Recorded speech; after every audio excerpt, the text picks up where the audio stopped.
Now, can you imagine what it must be like, the emotional toll that you'd go through of hanging your hopes on finding the remains of your loved one in this river? And yet that is what dozens of families from across the country have come here to do. And they're not crazy. There, where steam is rising up from, acts as a natural sieve, a place that Nicholas Okita, the diver who's retrieved dozens of bodies from the River Yala, holds a mortuary. This, ladies and gentlemen, is a most strange episode of The Last Door. 7 unidentified bodies lying at the Yala sub-county mortuary, just months after horrifying news. Late in 2021, Kenyans learned that tens of corpses were found floating in this river. Many had been badly mutilated prior to being dumped. Others had decomposed too much for physical identification. As Haki Africa, we received information through social media and our friend and colleague Boniface Mwangi, where an individual complained that there are floating bodies in River Yala. You call them parcels. So parcels are bodies that have been put in sacks. And the residents here call them parcels. So Garisham, you've seen parcels here yourself with your own eyes? You are my own eyes. Yeah. Naked eyes. This skull over here, who picked it up? I was the one who picked it in one of these dikes. Okay. This dike, not only this one, I've been picking bones. Human bones? Human bones.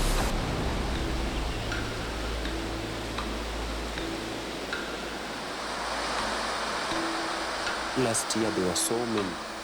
I could even see them 3 bodies in a day, flowing. Some are naked, some are dumped inside a gunia, and some are just with the tights. Yeah. And when these strange parcels were spotted, it would almost always fall to one man to fetch them from the river, Nicholas Okore Okite. Watu wanapita wakifikiria watu wamemwaga magazi hapo. Kifika siku 2 ya 3 sasa watu wapiti hapo kwa ajili ya nini? Harufu. Sasa itabidi serikali aniite tutoe hizo mwili zote. The commanding officer at this station grants families permission to view the bodies, so we go back to the morgue, but the standoff continues. Yes. It's all too much for many of those gathered here today. I lost my brother. Na mke wake anasumbuka. Na anateseka. And when they're finally let in, things boil over.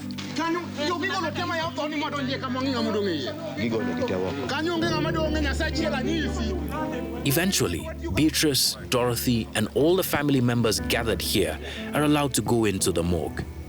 From far off, I see an overwhelmed Beatrice shed tears under the shade of a tree in the compound. What is better, confirming that your loved one is indeed dead, or keeping hope and your search alive? We learn soon enough. Beatrice, Tumepata sio yeye. Sio yeye. Ile kitu yenye imetupea tofauti kabisa ripoti yenye alikuwa anafanya. Nimekuwa relieved kwa moyo. Beatrice is relieved, for now. But none of the families gathered here today find their kin. Their agonizing search continues.